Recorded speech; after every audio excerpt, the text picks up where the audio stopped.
Las sombras del silencio, el despertar de lo ancestral, la caída de las 7 lunas. Lista de los 20 capítulos. 1. La señalada. 2. El jardín de piedra viva. 3. Jezabel, la libertina de hierro. 4. Balaam, el lucero del engaño. 5. Balak y el espíritu de influencia.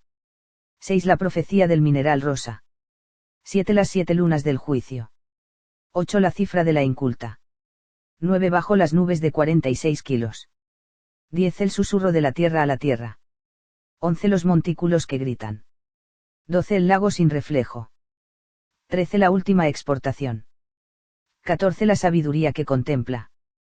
15. El nombre sin voz.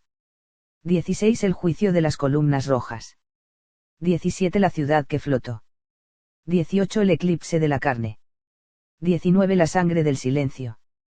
20. El despertar de lo ancestral. Introducción. En el umbral de una era sepultada en los márgenes del tiempo, donde la tecnología dejó de ser un instrumento y se volvió idolatría, surgió una joven sin nombre, de aspecto etéreo, pero alma forjada en roca ancestral. Ella no era solo un símbolo, sino un enigma viviente, reflejo de la sensatez, la paciencia, el juicio correcto y la verdad inmutable.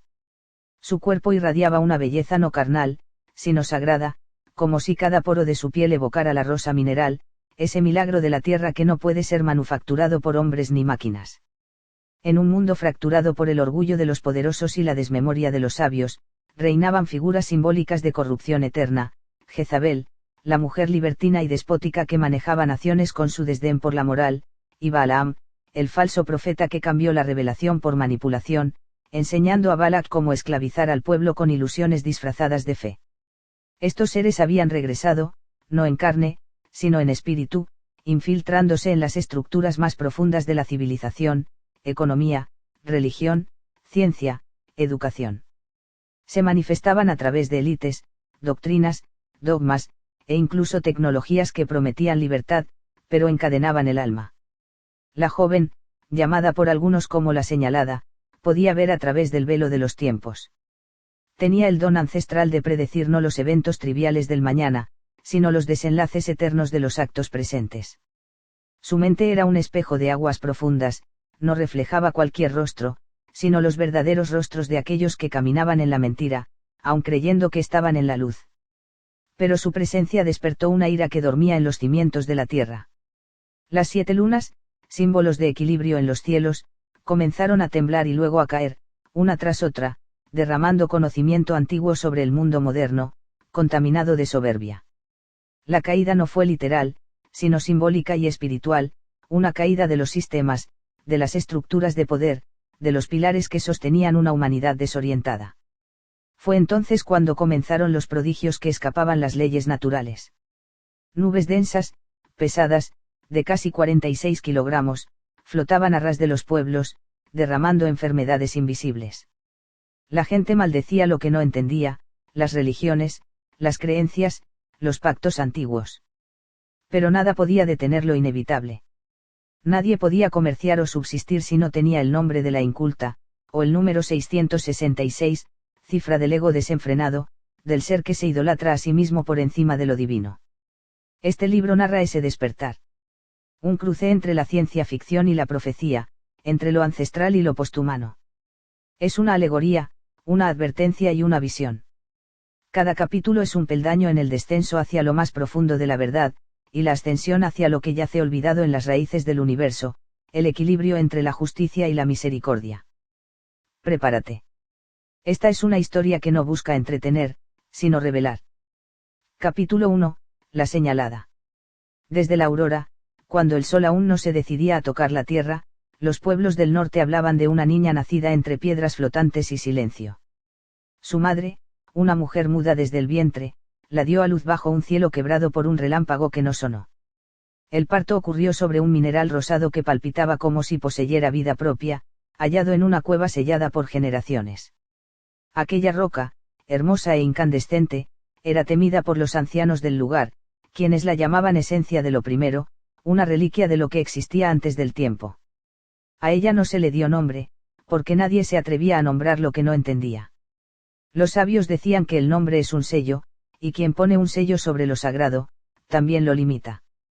Por eso, la llamaron solo la señalada, porque en su frente ardía una marca sutil, un dibujo circular que parecía una semilla floreciendo desde dentro hacia afuera, que cambiaba de color con sus pensamientos.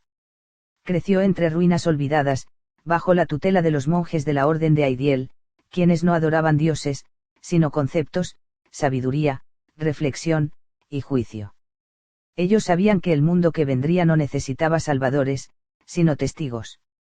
En los corredores del monasterio donde fue criada, las paredes estaban cubiertas por líneas de tiempo pintadas con pigmentos vegetales y sangre de generaciones anteriores. Allí, la señalada aprendió a leer el lenguaje de los eventos, no en palabras, sino en fractals y símbolos. Sabía cuándo una hoja caía, si era por estación o por profecía. Sabía distinguir si una tormenta era natural o un mensaje. A los 14 años, su mirada era más antigua que las estrellas.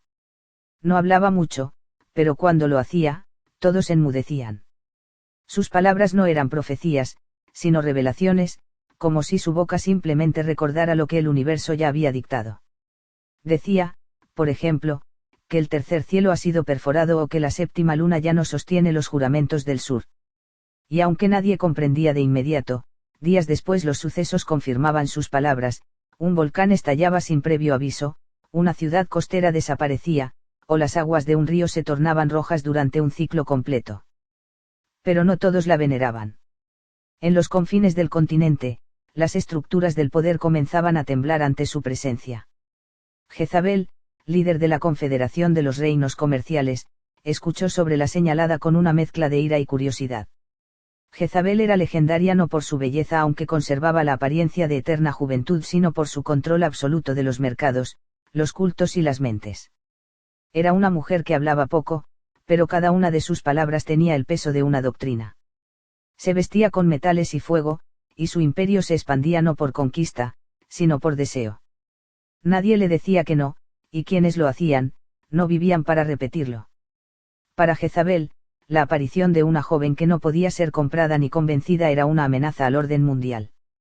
Envió espías, sabios corruptos y emisarios disfrazados de peregrinos. Todos regresaban confundidos o no regresaban en absoluto. La señalada no los rechazaba ni los aceptaba, simplemente les revelaba su verdadero rostro. Y muchos, al ver su alma desnuda, preferían perder la razón antes que cargar con la verdad de lo que eran. Uno de ellos fue Balaam, un falso profeta disfrazado de mensajero. Tenía el don del habla encantadora y los ojos que no parpadeaban. Venía de las tierras del este, donde enseñó a Balac, el gobernante espiritual de las tribus del desierto, a usar las profecías para manipular las masas. Su voz parecía miel, pero tenía el filo de un cuchillo sacrificial. Cuando vio a la señalada por primera vez, supo que ella no pertenecía a este mundo. Intentó tentarla con visiones, con promesas de libros antiguos, con saberes ocultos. Pero ella le respondió con una sola frase: el lucero que se cree estrella terminará como brasas en el barro. Y él, por primera vez en su vida, no supo qué decir. Mientras todo eso ocurría en la superficie, el subsuelo se agitaba. La tierra hablaba en frecuencias que solo la señalada podía escuchar. En sus sueños, veía montañas que se marchaban. Oía cómo los árboles murmuraban advertencias y cómo los ríos, al cambiar de dirección, se quejaban de los que los habían contaminado no con venenos, sino con indiferencia. En uno de esos sueños, se le mostró la cifra de la inculta, 666. No como un número literal, sino como una secuencia de actos, la glorificación del hombre sobre Dios, del ego sobre la sabiduría, del deseo sobre la verdad. Y entonces vino el presagio. Un día, al amanecer, el cielo se cerró con nubes de una densidad inimaginable. No eran nubes comunes. Pesaban, y su peso era tangible. Se decía que cada una de ellas pesaba 46 kilos y descendían sobre las ciudades sin aviso, causando enfermedades, apagones, disoluciones de acuerdos, traiciones súbitas. Los hombres maldecían a los cielos, pero el cielo no respondía.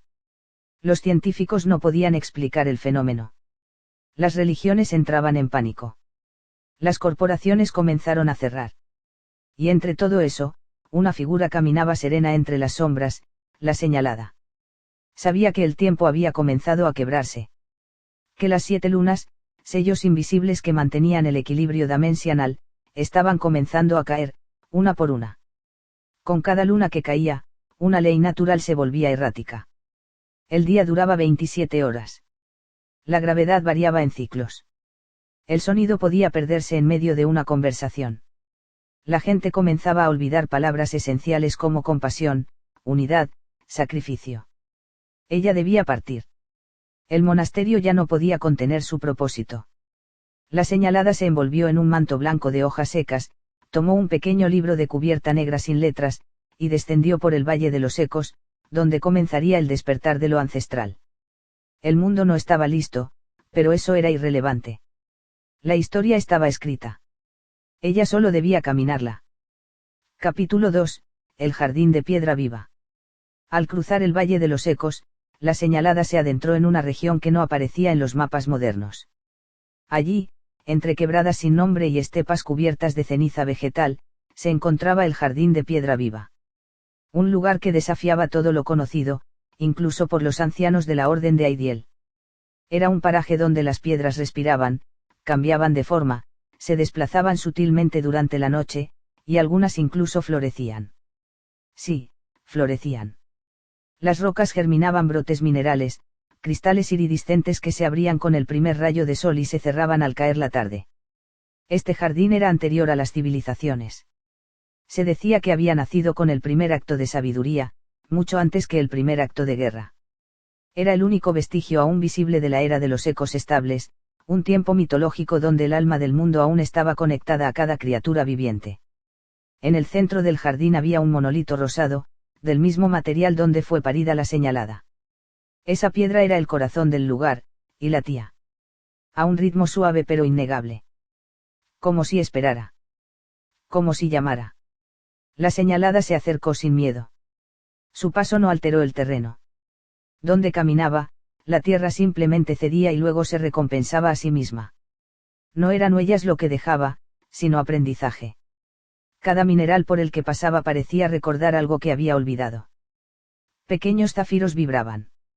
Las esmeraldas abrían sus centros, y de ellas surgían pequeños sonidos como silbidos o notas suspendidas.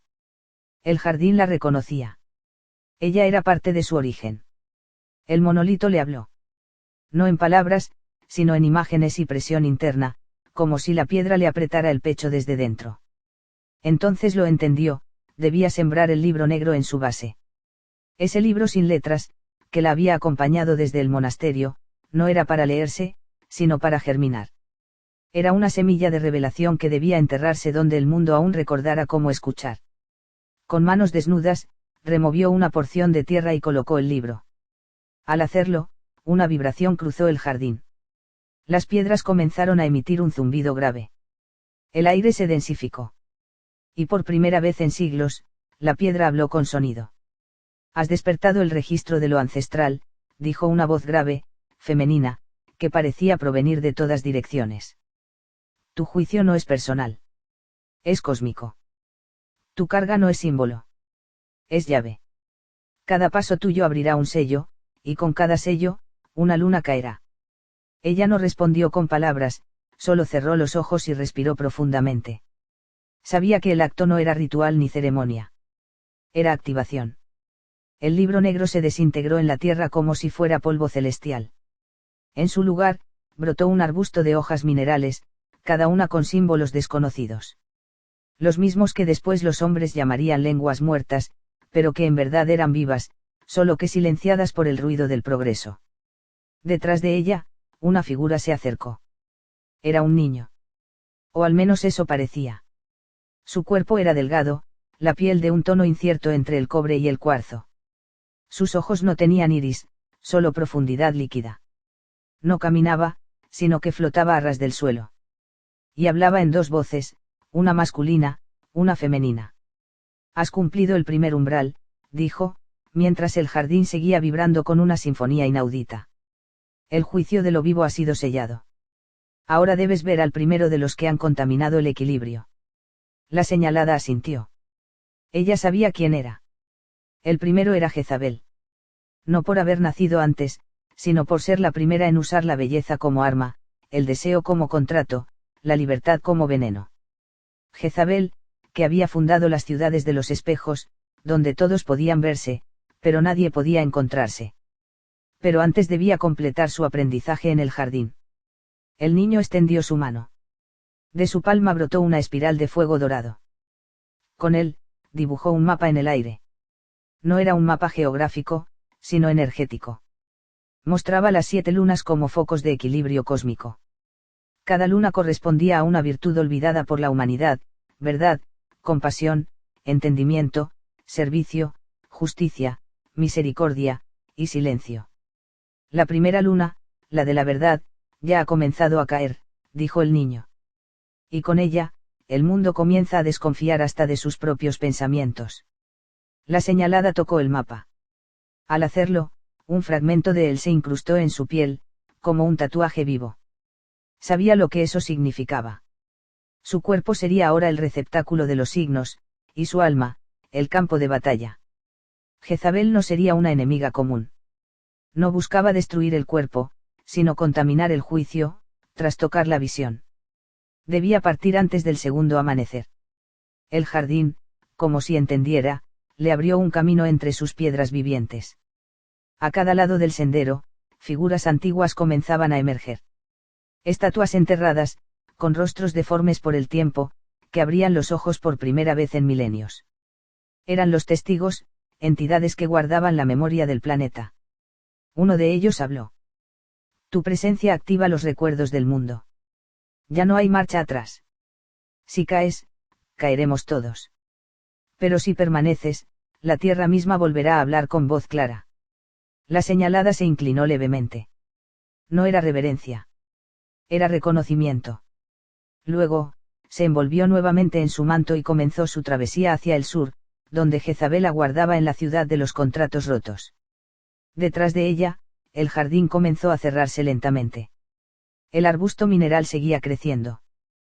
Cada hoja nueva era una advertencia. Cada brote, una página de un libro que solo los dignos podrían leer. Y en el cielo, la primera luna palidecía. No era visible a simple vista. Pero aquellos que aún tenían sensibilidad sabían que algo profundo acababa de cambiar. El tiempo ya no era lineal. El juicio había comenzado. Capítulo 3, Jezabel, la libertina de hierro. La ciudad que albergaba a Jezabel no tenía nombre oficial, aunque en los textos prohibidos era referida como la firmeza de los placeres. Los ciudadanos la llamaban simplemente la capital, como si lo demás no existiera. Estaba construida sobre estructuras de titanio y deseo, alimentada por contratos invisibles que cada alma firmaba al ingresar, sin necesidad de tinta. Su arquitectura se elevaba en ángulos imposibles, desafiando la gravedad. Las calles eran pasillos de espejos líquidos, donde uno se veía no como era, sino como quería ser visto. Cada esquina reflejaba una versión editada del ser. Aquella ciudad no era un lugar, era un pacto con el ego. Allí vivía Jezabel, en la cúspide del palacio de los 40 velos. Nadie sabía cuántos años tenía. Su piel, tersa y brillante, no envejecía, pero no por biología, sino por voluntad. Su belleza era escultural y precisa, pero no natural, era tallada con técnicas ancestrales, pactadas con sabidurías oscuras. Jezabel no comía, no dormía, no reía. Solo observaba y dictaba. Su voz no era fuerte, pero su eco atravesaba los muros más gruesos. No tenía ministros ni generales, sino intérpretes, hombres y mujeres que traducían sus silencios en políticas, sus pestañeos en mandamientos. Pero lo más peligroso de Jezabel no era su poder físico ni su control económico. Era su capacidad para alterar la percepción de la realidad. Su palabra podía convertir la mentira en ley. Decía, el oro no tiene valor, y al día siguiente el mundo comerciaba con polvo. Declaraba que el amor es una forma de esclavitud emocional, y pronto nacieron nuevas generaciones incapaces de vincularse, criando hijos que llamaban a sus padres por nombre y a sus dispositivos mamá. Jezabel conocía el lenguaje oculto de las pasiones. Su imperio no era mantenido por armas, sino por adicciones. Vendía sensaciones. Exportaba experiencias destiladas, empaquetadas en cápsulas que se ingerían por vía ocular. Quien miraba uno de sus anuncios era traspasado por una sugestión permanente. Desde los pobres hasta los reyes, todos estaban bajo su dominio, aunque lo negaran. Pero ahora, algo la inquietaba. La señalada. Los informes eran confusos. Decían que caminaba sobre lagos congelados que se derretían tras su paso. Que hablaba con el viento. Que un libro negro había florecido donde ella lo enterró. Que las estatuas se volvían a erguir y que las piedras repetían su nombre en frecuencias bajas. Jezabel no temía fácilmente, pero sí respetaba lo inexplicable. La señalada no era una rival, sino una grieta en su orden. Mandó llamar a los 11 que vuelven, antiguos sabios que se creían extintos. Cada uno había nacido en una era distinta y poseía un conocimiento prohibido. Se presentaron uno a uno, envueltos en túnicas de datos digitales y aromas extintos. Ella no los saludó. Solo dijo. ¿Qué es ella? Uno de los 11, el más anciano, respondió. Es un equilibrio con piernas. Un juicio con rostro humano. No busca destruir, sino recordar. Y eso es más peligroso que la destrucción. Jezabel apretó los labios. Observó a través de una pared de obsidiana líquida. La imagen mostraba a la señalada avanzando hacia la ciudad, rodeada de símbolos vivos flotando a su alrededor. Animales extintos caminaban tras ella. Plantas medicinales florecían en sus huellas. Un anciano que la había visto dijo, cuando pasa, todo recuerda para qué fue creado. Debemos desintegrarla, dijo uno de los intérpretes. No, dijo Jezabel. Si muere, se transforma. La verdad cuando es martirizada, se multiplica. No, debemos diluirla. Así nació el plan. Jezabel no enfrentaría a la señalada con violencia, sino con seducción. Le ofrecería todo, sabiduría, poder, adoración. Le permitiría hablar a las multitudes, crear templos, levantar nuevas estructuras. Pero poco a poco, le iría imponiendo condiciones. Pequeños compromisos. Contratos disfrazados de acuerdos. Hasta que su voz ya no fuera suya. Preparó la sala de los 1000 reflejos, una cámara donde cada pensamiento se multiplicaba en cientos de versiones. Allí, lo verdadero se confundía con lo útil, y lo bello con lo conveniente. Era una prisión de espejos donde muchas almas habían entrado buscando comprensión y salieron sin identidad. Mientras tanto, la señalada acampaba a las afueras de la ciudad. No necesitaba fuego. Su calor venía de dentro. Dormía con un ojo abierto. En sus sueños, veía la figura de Jezabel envuelta en un manto de estrellas falsas. Sabía que el enfrentamiento sería diferente. No sería un choque de cuerpos, sino de significados. En la madrugada, fue visitada por una mujer sin rostro. Solo portaba una balanza. Sin hablar, puso sobre un plato una flor negra, y sobre el otro, una pluma blanca. Luego desapareció. La señalada entendió, la medida de su pureza no sería su fuerza, sino su capacidad de no ser corrompida. En el palacio, Jezabel se preparaba. No con armas, sino con palabras. Practicaba discursos que podrían doblegar montañas. Sonreía ante los espejos. A su lado, el espíritu de Balaam reaparecía. No era cuerpo, sino pensamiento condensado. Su consejo fue claro. No intentes destruirla. Convéncela de que ya ha vencido. El orgullo es más efectivo que el veneno. La luna de la verdad ya había caído. La señalada debía ingresar a la ciudad. El segundo juicio estaba por comenzar. Capítulo 4, la ciudad de los contratos rotos. El umbral de la ciudad no era visible a simple vista. No había muros ni portones, ni centinelas visibles, porque no los necesitaba. El límite entre el mundo libre y la ciudad de los contratos rotos era un cambio de densidad en el aire, una sutil alteración en la vibración del alma. Al pisarla, la señalada sintió como su corazón latía con otro ritmo, como si el tiempo mismo obedeciera a un compás ajeno. Los edificios parecían tallados no con piedra, sino con promesas incumplidas. Las paredes estaban recubiertas de inscripciones, fragmentos de votos que alguna vez alguien hizo: te cuidaré, nunca mentiré, estaré contigo hasta el final. Esas palabras colgaban como musgo luminoso desde los muros, palpitaban en sus mentiras y se desprendían en polvo cada vez que alguien las tocaba. Las calles estaban llenas de comerciantes de lo intangible. Vendían credibilidad, vendían esperanza usada, vendían sonrisas que habían pertenecido a otros. Uno de ellos ofreció a la señalada una reputación sin pasado a cambio de su verdadero nombre. Ella no respondió. Su silencio era su primera armadura. En aquel lugar, incluso el lenguaje tenía precio. Los habitantes de la ciudad no caminaban, se desplazaban flotando levemente, como si la gravedad estuviese alterada. Vestían con ropas de tela digital, capaces de proyectar emociones falsas, alegría, seguridad, seducción. Pero los ojos no podían mentir. En ellos se leía el hambre, no de pan, sino de sentido.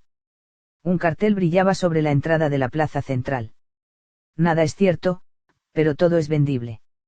Allí estaba el mercado de los pactos rotos, donde cada ciudadano tenía un contrato invisible flotando sobre su cabeza. Cada uno contenía condiciones, promesas y cláusulas que nadie entendía del todo. Las personas lo sabían, pero ya no les importaba. Firmar sin leer era la ley fundamental. En el centro del mercado, la señalada vio a un niño llorar. Nadie lo consolaba. Al preguntar, una anciana le explicó. No tiene contrato de afecto. Nadie puede tocarlo sin violar los términos de otro acuerdo. Ella se arrodilló junto al niño. No lo tocó. Solo entonó un canto antiguo, una melodía que los pájaros usan para llamar al sol en el exilio. El niño dejó de llorar.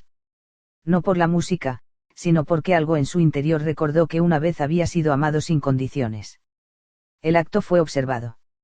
Jezabel, desde su torre, vio todo a través del ojo de piel, un artefacto vivo que absorbía los sentidos de 1000 espías. Su sonrisa se curvó, no con burla, sino con cálculo. Ella aún cree en lo gratuito, dijo. Entonces, aprenderá que todo se paga, incluso la bondad. Envió a uno de sus emisarios, el notario del olvido. Era un ser sin rostro, envuelto en una túnica de cláusulas contractuales. Su voz era legal, exacta, sin emoción. Entregó a la señalada un pergamino. Por ejercer compasión no autorizada, debe presentarse ante el Consejo de Validación Emocional. Tiene 24 ciclos solares. Ella rompió el pergamino sin leerlo. Ese acto desencadenó una onda en el tejido mismo de la ciudad. Por primera vez en generaciones, una cláusula fue invalidada por voluntad humana.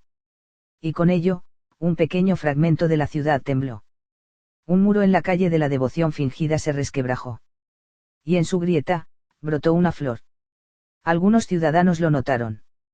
Otros, por miedo, miraron hacia otro lado.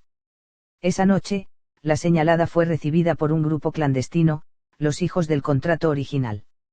Hablaban en susurros. Usaban nombres antiguos, no cifrados. Eran aquellos que aún recordaban que el lenguaje había nacido para unir, no para atar. Le ofrecieron una piedra tallada con un símbolo, 2 manos cruzadas sobre un círculo. Es el símbolo del primer pacto, dijo uno de ellos. El que se hizo sin papel ni juramento, solo con la verdad del alma. Si logras llevarlo hasta el palacio de los 40 velos, el hechizo de Jezabel comenzará a desmoronarse. La señalada aceptó. Al día siguiente, entró al distrito gubernamental. Nadie se lo impidió. Su presencia era tan ajena al sistema, que el sistema no sabía cómo rechazarla. Subió las escalinatas del palacio. A cada peldaño, una de sus decisiones pasadas se le presentaba en visión, los rostros que había salvado, los caminos que había evitado, los momentos en que había elegido no corromperse. Al llegar a la cima, Jezabel la esperaba. Llevaba un vestido hecho de opiniones públicas. Cada hebra era una tendencia. Cada pliegue, un escándalo olvidado. La sala entera era un archivo vivo de discursos. Te admiro, dijo Jezabel sin ironía. Tienes lo que yo perdí, certeza sin necesidad de pruebas. Y tú tienes lo que yo desprecio, control sin compasión. Jezabel rió. ¿Sabes por qué gané? Porque les di lo que querían, no lo que necesitaban. Tú, en cambio, los haces pensar. Y pensar duele. La verdad no es útil, dijo la señalada. Es simplemente necesaria. Ambas mujeres se miraron. No como enemigas. Como espejos rotos del mismo origen. Una, distorsionada por la seducción del poder. Otra, endurecida por el peso de la verdad. Entonces, la señalada colocó la piedra del pacto original sobre el suelo de la sala. El símbolo se encendió. Las palabras en los muros comenzaron a deshacerse. Las cláusulas se fundían. Los contratos flotantes estallaban como burbujas. Un rugido sordo se escuchó en todo el palacio. Jezabel retrocedió. No por miedo, sino por un recuerdo antiguo. Una vez, ella también había firmado ese pacto original, mucho antes de convertirse en símbolo de seducción y dominio. En el cielo, la segunda luna, la de la compasión, se estremeció. Su luz titiló. Aún no había caído, pero comenzaba a dudar. La ciudad entera contuvo el aliento. La señalada había quebrado el segundo sello. El juicio continuaba. Capítulo 5, el lucero y la sangre de los pueblos. El cielo no era el mismo desde la ruptura del segundo sello. Las constelaciones parecían haberse reordenado para vigilar el camino de la señalada. Pero esa noche, en lo alto del firmamento, apareció una luz nueva, el lucero, resplandeciente y antiguo, como un ojo que despertaba tras siglos dormido. Los sabios lo reconocieron de inmediato. No era una estrella cualquiera, era la manifestación del espíritu de Balaam, el que una vez habló en nombre de lo invisible, pero luego enseñó a corromper lo sagrado. Balaam, el consejero de Balac, el que enseñó a vender lo que debía ser don, a cambiar lo profético por lo político. La señalada lo vio con claridad. No en el cielo, sino en su visión interior. Balaam no era hombre ni bestia, sino voz. Su forma era como una lengua hecha de fuego, una palabra serpiente que hablaba sin necesidad de boca. Su veneno no mataba el cuerpo, sino la memoria espiritual. Él no intentaba imponer el mal. Lo justificaba. Acompañando al lucero, descendió un resplandor sobre las tierras antiguas. Donde el lucero posaba su luz, los pueblos olvidaban sus canciones. En cada nación, en cada tribu, se instauraban nuevas narrativas que desplazaban lo ancestral. Se reescribían las genealogías. Se enseñaba que todo había comenzado hace apenas una generación. Es el comienzo del olvido sistémico, dijo la señalada. Y entonces partió hacia las tierras del sur, donde aún sobrevivía el archivo vivo de los pueblos, resguardado por las tribus no urbanas, aquellas que nunca firmaron contrato alguno. Caminó sobre ríos que conocían su nombre, atravesó desiertos que se abrían como pergaminos. Cada paso era un reconocimiento. Pero Balaam ya estaba allí. Había infiltrado las palabras. Un consejo tribal la recibió con cantos extraños. Los sabios, que antaño hablaban con árboles y lluvias, ahora repetían frases salidas de pantallas: progreso, mercado, interoperabilidad. Olvidaron el lenguaje del viento, susurró ella, y el viento pareció temblar. Entonces, hizo lo impensable. Con una vara hecha de madera fósil, dibujó un símbolo en la tierra, el círculo de las 4 voces, una figura que los antiguos usaban para recordar quiénes eran. Y al hacerlo, la tierra misma se abrió. De ella brotó sangre. No roja, sino negra, espesa, espiralada. Era la sangre de los pueblos que habían sido silenciados, la memoria enterrada bajo capas de progreso. Los ancianos cayeron al suelo, llorando. No por dolor, sino porque, por un instante, recordaron. Recordaron sus nombres originales. Recordaron los pactos con el fuego y el maíz. Recordaron que el lucero no era suyo, que Balaam había sido un maestro caído. Y entonces, el lucero tembló. Una grieta se dibujó en el cielo. Era la primera herida de la mentira glorificada. Balaam chilló sin lengua. Y el pueblo, uno por uno, rompió los dispositivos que los mantenían dormidos. La señalada les dejó una advertencia. No basta con recordar. Hay que cantar. Porque la canción es el arma que Balaam no puede poseer. Capítulo 6, el consejo de las voces olvidadas. No todos los que callan están ausentes. Algunos lo hacen porque su tiempo aún no ha llegado. Tras la caída parcial del lucero, la señalada supo que debía convocar al consejo de las voces olvidadas, una orden ancestral que sobrevivía en los ecos del mundo, más allá del tiempo y la materia. Eran mujeres y hombres cuyos nombres habían sido borrados por los imperios, pero que aún existían en forma de susurros, leyendas, tatuajes, cantos y temblores. Para invocarlos, viajó a la montaña hueca, donde el sonido no se reflejaba, sino que descendía en espiral hacia lo profundo. Allí se sentó, sin hablar durante 7 noches. A cada amanecer, ofrecía un recuerdo propio como ofrenda. El primero fue el de su madre. El segundo, su primer miedo. El tercero, su nombre secreto. Así, hasta el séptimo. Y entonces, vinieron. No caminaban ni flotaban. No se veían ni se tocaban. Eran palabra pura, pensamiento de pueblo, conciencia encapsulada en vibración. Había entre ellos un poeta, una partera, un exiliado, un niño asesinado en guerra, un espíritu de río, una mujer que nunca existió pero fue soñada por muchos. Hablaron con ella, no en frases, sino en símbolos. Le mostraron las consecuencias del silencio global. Le revelaron que la última luna caería no por destrucción, sino por indiferencia. Y le entregaron una misión. Debes descender al templo invertido, donde el silencio fue secuestrado y transformado en herramienta de control. La señalada aceptó.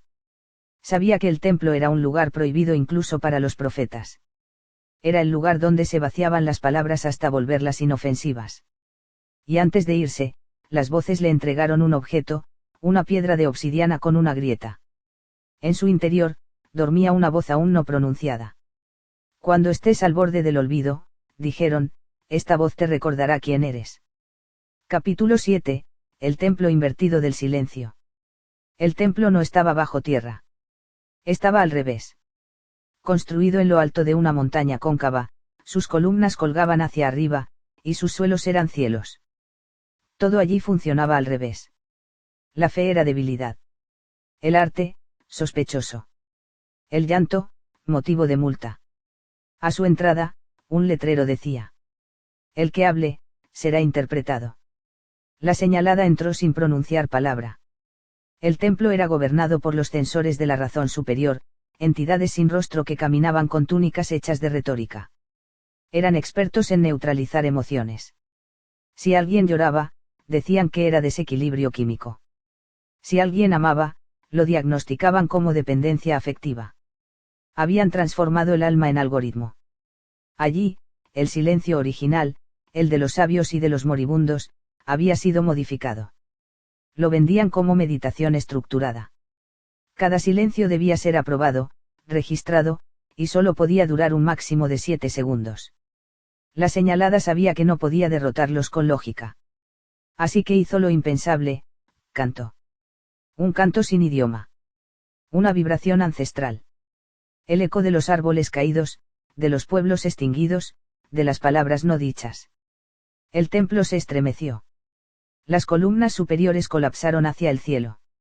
Los censores intentaron silenciarla, pero su canto no venía de su boca, sino de su hueso. El templo se desplomó. Y del suelo, surgió una figura, la voz dormida, la misma que habitaba la piedra de obsidiana. Era su doble ancestral. Su sombra no negativa, sino completa. Ahora era una con ella. Y así, con el templo destruido, el tercer sello se rompió. Capítulo 8, Balaam, el maestro de la mentira sagrada. El nombre de Balaam no era pronunciado, pero estaba inscrito en toda doctrina moderna. Había dejado de ser una figura del pasado y se había convertido en un sistema de pensamiento, una red de enseñanzas adaptadas para parecer inofensivas, incluso sagradas. Cuando la señalada llegó a la ciudad de la doctrina flexible, comprendió su poder. Allí, Balaam no aparecía como un hombre, sino como un ente de luz, un orador con rostro siempre cambiante, vestido con palabras suaves como terciopelo, inclusividad sin identidad, tolerancia sin verdad, fe sin memoria. Era un modelo de paz adulterada, una estrella guía hecha de marketing teológico. ¿Por qué su luz no me ciega?, preguntó la señalada al espíritu que la acompañaba. ¿Por qué no es luz?, le respondió la voz dormida. Es el reflejo del oro sobre los espejos del alma. Y así lo vio, Balaam no enseñaba a odiar. Enseñaba a rendirse lentamente. Sus discípulos no eran soldados, sino consultores, influencers, legisladores de una nueva moral sin raíces. No quemaban libros, los editaban. No prohibían canciones, las actualizaban. No desaparecían símbolos, los convertían en logos. La señalada entró a su templo central, un enorme coliseo donde cada silla era un altar y cada pantalla, una voz. Balaam la esperaba. Tenía el rostro de un anciano sabio, los ojos de un niño y la voz de una madre. Todo en él estaba diseñado para no ser rechazado. ¿Por qué luchas contra mí?, le dijo. Yo soy el futuro. Yo enseño a los pueblos a convivir. ¿Acaso no deseas paz? No, si el precio es la extinción del alma, respondió la señalada. Entonces Balaam mostró su poder. Le reveló los pactos que había hecho con las naciones, con las religiones, con los algoritmos. Cada vez que alguien aceptaba vender lo sagrado a cambio de fama, su firma aparecía en el libro del lucero. ¿Y cuántos hay firmados?, preguntó ella. Todos los que aman lo fácil, respondió Balaam. Pero la señalada tenía algo más fuerte que la facilidad, la herida. Y desde esa herida invocó un canto sagrado. No melodía. No poema. Era un grito lleno de historia. Y por primera vez, Balaam tembló. No desapareció. Se desdobló, se ocultó en la nube, en la cifra, en el 666. Pero su rostro ya no podía engañar a los que habían oído el grito. Y la señalada siguió su camino. Capítulo 9. Las lenguas de ceniza. El fuego no era enemigo. Pero alguien lo había corrompido. La señalada llegó a los llanos de Sangal, donde antiguamente se hablaban lenguas que hacían florecer la tierra. Eran palabras de origen mineral, vocablos que los árboles entendían y los volcanes repetían. Pero ahora solo quedaban lenguas de ceniza. Lenguas sin poder. Lenguas repetidas pero sin espíritu. Allí vivían los últimos hablantes de lo originario, seres que ya no podían enseñar su idioma, pues cada vez que lo pronunciaban, se convertía en humo. Las palabras morían al ser dichas. Nos cortaron desde el aire, dijeron los ancianos. No fue por espada ni decreto. Fue por saturación. Nos dieron tantas palabras ajenas, que las nuestras se fueron desvaneciendo como bruma. La señalada vio cómo los niños ya no entendían el nombre de su montaña. Cómo los rituales se hacían, pero sin significado. Cómo las canciones eran cantadas, pero ya no abrían el cielo. Entonces, descendió a las cavernas. Allí, entre piedras que susurraban, encontró un relicario con las palabras originales, talladas en obsidiana. No eran para ser leídas, sino recordadas por la carne. Tomó una palabra, Orun, y al decirla, los cielos vibraron. Tomó otra, Yunca, y los ríos se elevaron. Y así, una por una, fue despertando el alfabeto oculto del alma del mundo. Los ancianos lloraron. No de tristeza, sino de reencuentro. Las lenguas volvieron a florecer. Y entonces, un nuevo sello se rompió. Capítulo 10. El juicio de los innombrables. El mundo había tenido líderes, emperadores, tecnócratas, falsos profetas. Pero los verdaderos dominadores nunca tuvieron nombre. Se hacían llamar los innombrables, pues así evitaban la crítica, el juicio, el límite. Habitaban en la zona gris, una dimensión entre realidades, donde las leyes humanas y espirituales no llegaban. Desde allí, manipulaban acuerdos, creaban sistemas educativos sin verdad, estructuraban redes para neutralizar la intuición colectiva. La señalada no los podía ver, pero sí percibir. Eran como manchas en la conciencia. Eran responsables del hambre que no indignaba, de la violencia que se normalizaba, de la belleza que se envenenaba con fama. Para llegar a ellos, la señalada debió renunciar a su forma física por 7 días. Entró en la zona gris como pura conciencia, guiada por el fuego del recuerdo. Allí vio sus rostros verdaderos, seres hechos de data corrupta, fragmentos de historia mezclados con mentira, ojos multiplicados, bocas sin lengua. Intentaron negociar. Te daremos visibilidad, le ofrecieron. Hazte influencer de la conciencia espiritual. Tendrás seguidores, libros, impacto. Pero ella los despreció. Y entonces intentaron destruirla. Le mostraron todas sus debilidades. Le recordaron sus errores. Le gritaron su culpa. Pero ella tenía la piedra. Y al frotarla, escuchó su voz dormida. Tú no eres perfecta. Eres memoria herida. Y eso es lo que te hace incorruptible. Con esa verdad, juzgó a los innombrables. Uno por uno, los nombró. Y al hacerlo, los destruyó. ¿Por qué nombrar es acto de juicio? Y el juicio limpia. Capítulo 11, el eco de las 7 lunas. Desde que se rompió el cuarto sello, el cielo ya no era uno. 7 lunas comenzaron a aparecer en los cielos del mundo. No eran físicas. Eran manifestaciones espirituales, presencias que influenciaban el pensamiento, el deseo, el arte, la tecnología, la política, la economía y la sexualidad. Cada luna tenía un color, una frecuencia, una mentira glorificada.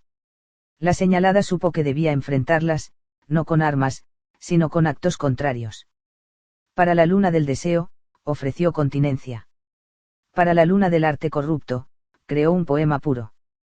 Para la luna del dinero, regaló. Para la luna del poder, se humilló. Para la luna del conocimiento, cayó. Para la luna del cuerpo, ayunó. Y para la luna del tiempo, esperó. Cada acto era una bomba en el cielo. Las lunas comenzaron a colapsar. Pero la última, la luna del tiempo, era la más fuerte.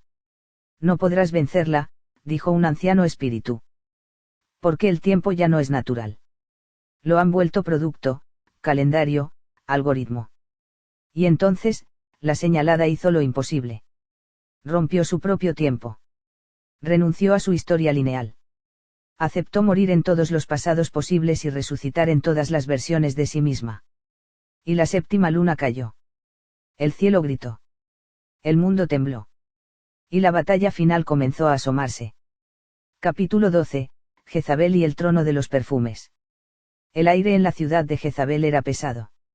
No por humo ni polvo, sino por fragancias, millones de ellas, diseñadas para narcotizar el alma. Los techos eran cúpulas de cristal rosado, y cada calle una pasarela. Allí la sensualidad no era pecado, sino decreto. La señalada llegó vestida de polvo. Nadie la miró. No encajaba. Jezabel la esperaba en el trono alto de los aromas. Llevaba una corona hecha de cabellos trenzados de otras reinas caídas, y su voz era una melodía que no se oía con los oídos, sino con el cuerpo. «Has venido a censurarme», le dijo. «He venido a revelarte», respondió la señalada. Y con una piedra de luna en su mano, encendió el verdadero olor del mundo, el aroma de la tierra después del llanto. Las fragancias artificiales comenzaron a descomponerse. Los ciudadanos entraron en pánico. Sin sus perfumes, eran nadie. Jezabel descendió, furiosa. Pero no atacó. Sedujo. Le mostró a la señalada un mundo de placeres sin culpa, un reino donde la belleza justificaba todo. Le ofreció un espejo de carne, donde podría ver su rostro sin tiempo. Pero la señalada se quebró el propio espejo. Y Jezabel gritó. No de dolor. De ira. Porque por primera vez, alguien se resistía al elogio. La ciudad de los perfumes estalló. Y Jezabel desapareció entre las ruinas de su propio deseo. Capítulo 13, el número y la marca. La economía mundial no usaba monedas ni billetes. Usaba identidad digital. Todos estaban señalados. No con tatuajes, sino con permisos. No con cadenas, sino con acceso. Comprar, estudiar, sanar, dormir, todo era por código. Y ese código era la cifra de la inculta, 666. No era un número literal. Era una fórmula. Hombre elevado a imagen sin esencia. La señalada entró a la torre de los números. Allí estaban los servidores cuánticos que administraban las identidades del mundo. Aquí no mandan hombres, le dijo el guardián. Aquí manda el cálculo. Pero ella respondió con lo ilógico, una parábola. Y al recitarla, las máquinas comenzaron a fallar. No porque fueran débiles, sino porque no podían interpretar símbolos sin algoritmos. Entonces se levantaron los señalados. No humanos, sino humanos sin alma. Venían por ella. Y fue cuando apareció la resistencia, los anónimos del viento, aquellos que no tenían número, que vivían entre código y bosque. La señalada no luchó sola. La cifra fue rota. Y la red cayó como un ídolo sin altar. Capítulo 14, el susurro de la tierra. La señalada descendió a la boca de Tumbak, una grieta entre cordilleras donde la tierra hablaba. Allí escuchó el dolor de las montañas, el lamento de los minerales profanados, la furia de los árboles trasquilados. Nos extrajeron hasta la conciencia, dijo la tierra. La señalada cayó de rodillas. Recordó que el hombre había sido hecho del polvo, pero el polvo ya no recordaba al hombre. Y entonces cantó una canción de infancia, una que su abuela solía susurrar mientras plantaban. Fue como si una semilla de lo antiguo brotara. Las rocas respondieron. El suelo comenzó a sanar. El planeta, que no es solo esfera sino madre, perdonó. Y la señalada fue nombrada guardiana de lo viviente. Capítulo 15. La sangre del mar. Pero el mar no perdonaba. Las aguas se habían vuelto rojas. No por metáfora, sino por la sangre vertida de generaciones enteras, esclavizadas por rutas invisibles de comercio, pesca, tráfico y saqueo. Las profundidades guardaban secretos. Y uno de ellos era un ser, Tamur, el tentáculo de las riquezas. Era un dios olvidado, alimentado por las ambiciones marítimas del hombre. La señalada se sumergió. No con escafandra. Con canto. Y cuando llegó al abismo, vio los barcos hundidos, las redes eternas, los niños sin tumba. Tamur despertó. Pero ella no vino a luchar. Vino a ofrecer justicia. Y así lo hizo, nombró a cada víctima. Y al ser nombradas, emergieron como aguas limpias, purificando el océano. El monstruo murió por asfixia moral. El mar volvió a ser espejo. Capítulo 16. La ciudad de las 7 cúpulas. La última gran urbe del mundo no era ciudad, sino concentración de poder. Allí vivían los últimos arquitectos de la ilusión, 7 gobernantes, cada uno con su cúpula de control, educación, salud, alimentación, energía, arte, justicia, y sueños. La señalada entró por la puerta del sueño. Uno a uno, enfrentó a los 7. No con violencia, sino con desobediencia sagrada. Cada vez que le ofrecían un pacto, ella respondía con un símbolo. Y los símbolos eran: pan compartido. Lágrima ofrecida. Silencio ante el juicio. Una cicatriz sin ocultar. Una risa sin motivo. Una canción sin letra. Y un abrazo sin rostro. Las cúpulas se derritieron. Y la ciudad quedó desnuda. Capítulo 17. El despertar del silencio. No quedaban enemigos. Pero sí el mayor de todos, el ruido. No sonido. No música. Ruido como saturación. Como simulacro. Como exceso de todo. La señalada subió al monte de los ecos. Y allí, en lo alto, cayó. No habló, no pensó, no pidió. Y el silencio se hizo carne. Y el mundo, por primera vez en siglos, escuchó. Capítulo 18. El juicio del tiempo. El tiempo descendió como anciano, como niño, como espejo. Y preguntó: ¿estás lista para juzgarme? La señalada no respondió. Lo miró, y en sus ojos, el tiempo vio sus errores, las horas malgastadas, los siglos de opresión, los días de olvido. Pero también vio redención. Y entonces el tiempo lloró. Y se volvió aliado. Y comenzó el reloj de lo eterno. Capítulo 19. La caída de las 7 lunas. Las lunas, aunque derrotadas, no habían muerto. Estaban encerradas en los cielos artificiales. Pero ahora, sin cultos, sin rezos, sin códigos, comenzaron a apagarse una por una. Y cuando la 7ª cayó, el cielo no quedó oscuro. Se volvió transparente. Por primera vez, se vio el verdadero rostro del universo, un rostro humano, herido, pero vivo. Capítulo 20. La resurrección del nombre. La señalada ya no era señalada. Era nombrada. Y su nombre era: memoria vencida que vive. El mundo no volvió a ser igual. No perfecto. Pero sí libre. La gente volvió a pronunciar lo que era sagrado. No por doctrina, sino por experiencia. Y el libro se cerró. Pero el eco quedó abierto. Porque cada vez que alguien resiste la cifra, la fragancia falsa, el número, el silencio impuesto, la señalada vuelve a caminar.